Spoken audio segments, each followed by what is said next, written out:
So my wife of almost 3 decades passed away recently from a cardiac arrest, and I am still grieving, so forgive me if the updates on the situation don't come soon enough or in case I make some mistakes while narrating the incident. I am 52 years old and so is my wife, and we have a 28-year-old son together, but we have not been in touch with him for the past 6 years because of a huge fight that we had a while ago. My wife and I met when we were in high school, and it was pretty much love at first sight for me, and as soon as both of us had graduated from college, we decided to get married and start a family. She decided that she was going to be a stay-at-home wife and I could focus on working and expanding the business that my father had started. He had an advertising agency, and the plan had always been that once I graduated from college I would take over and learn the ropes before he retired.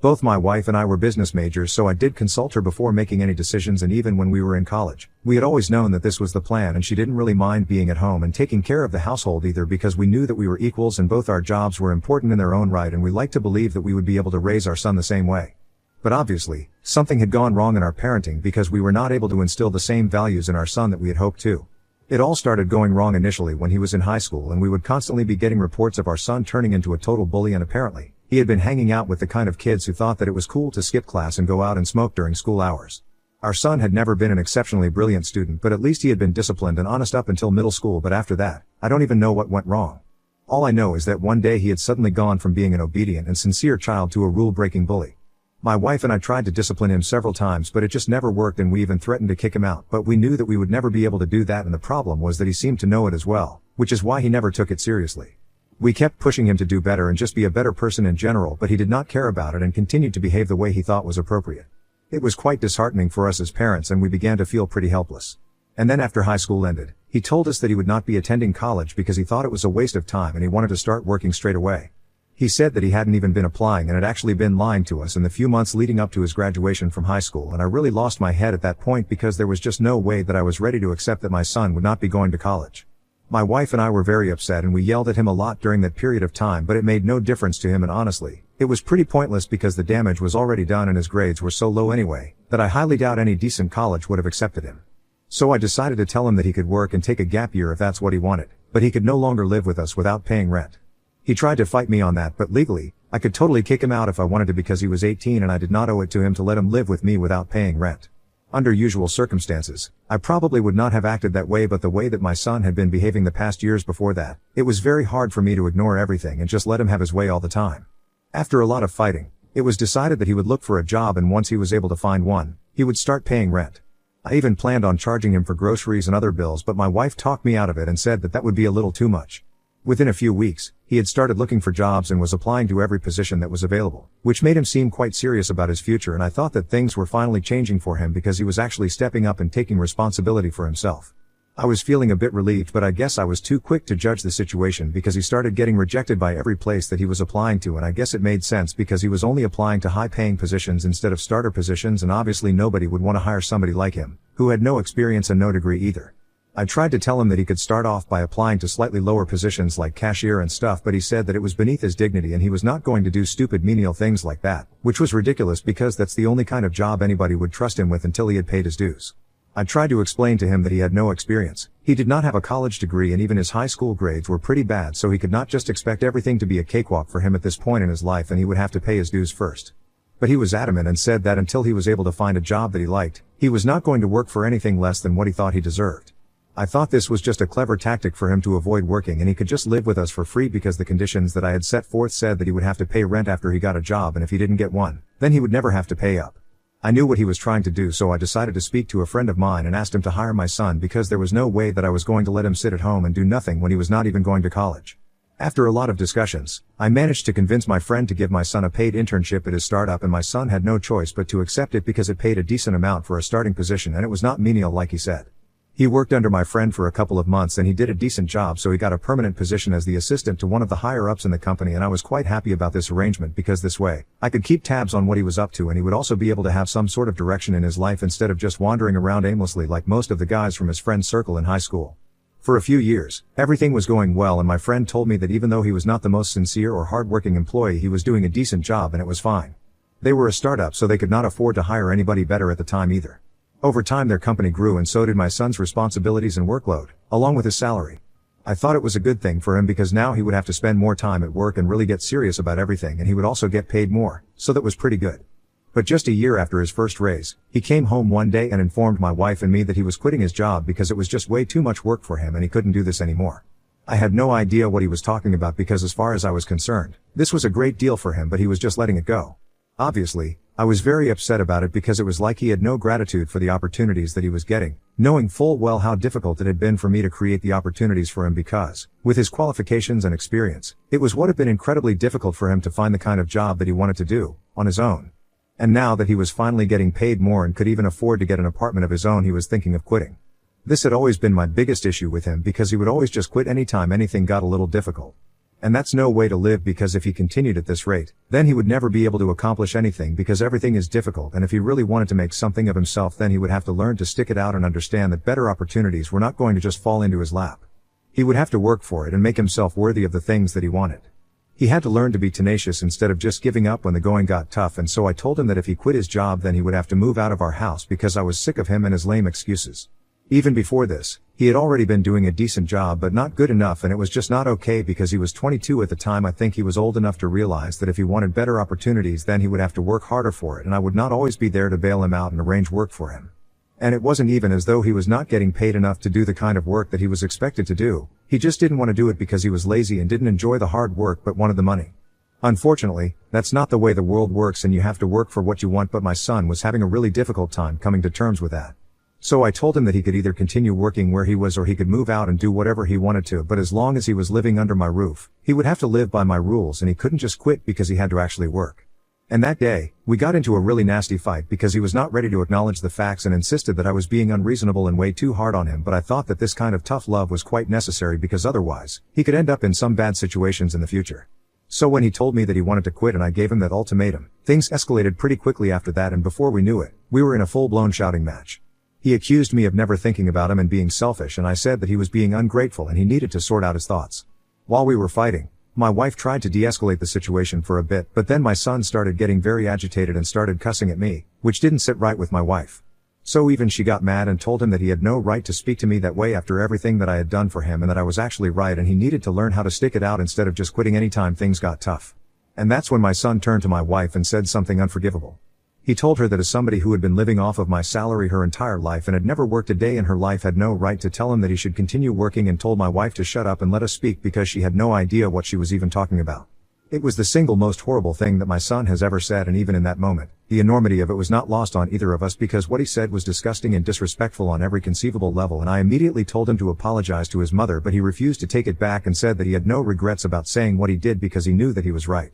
My wife was really hurt and rushed to the bedroom so her son wouldn't be able to see her cry, and I followed her. After comforting her for a few minutes, I went back out to talk to my son and realized that he was sitting on the couch really casually as if nothing had even happened, and texting on his phone. There was no trace of remorse or regret on his face, and I think that's what set me off because I then grabbed him by the arm and lifted him off the couch before telling him that I had had enough of him and he had crossed a line today that he could never take back, so now he had to leave and I would not allow him to come back until he got his head back on straight and apologized to his mother for what he said to her. He didn't even say anything and just went back to his room. A few minutes later, he came back down and he was carrying 2 bags that looked like they had been packed with everything that he owned. Then he walked out of the house without a word or even a glance back, and that was the last time that we saw him in person. 6 years passed after that and we never really heard from him after that.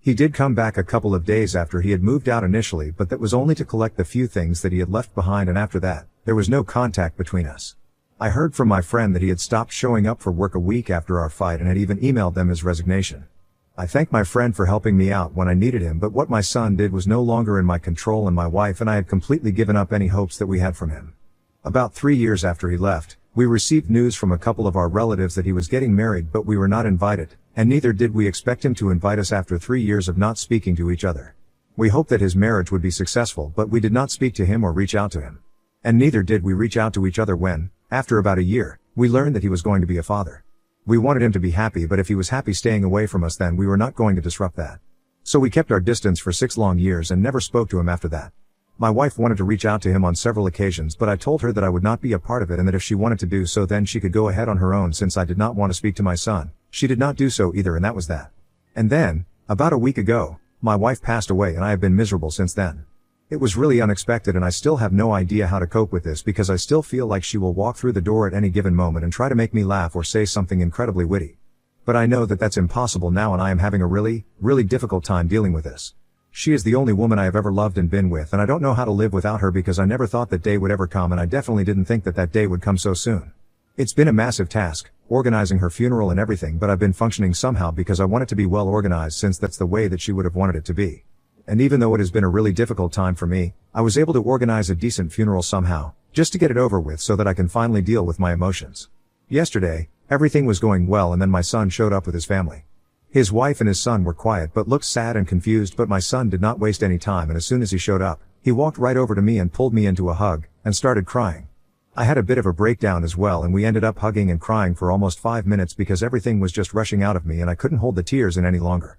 He said that he was sorry about everything, and I told him that I forgave him because his mother's funeral was no place to still be holding grudges against him, and everything that had happened in the past felt like it didn't even matter anymore because my wife was gone, and that's the only thing that I could think about. I could really do with the moral support that only my son would be able to offer me, more than any friends or family. So he apologized with tears in his eyes, and I felt like it was genuine, but I was obviously being an emotional fool. He even introduced me to my daughter-in-law and my grandson, and they were quite nice to me as well. But a few hours later, after the eulogies and everything we did, my son asked me if he could speak to me in private, and I agreed because I thought that he was going to talk to me about his mom or something less outrageous. Once we were sat in my office together, he told me that there was no easy way to bring this up at such a time, but he felt like he had to ask me because he was really in need of some extra cash at the moment, and told me that he had pulled me aside to talk to me about his inheritance. I am not even kidding when I say this, but I was literally in shock when he said those words because his mother had barely been buried and he was already talking about what he stood to gain from her demise. He went on talking and said that he was having a difficult time with money because he had recently quit another job that he had been working for the past few months, but his savings were about to dwindle out and he was actually planning on starting his own business, but he did not have enough money to do so and was hoping that maybe if his mother had left him anything then he would use that to fund his own business.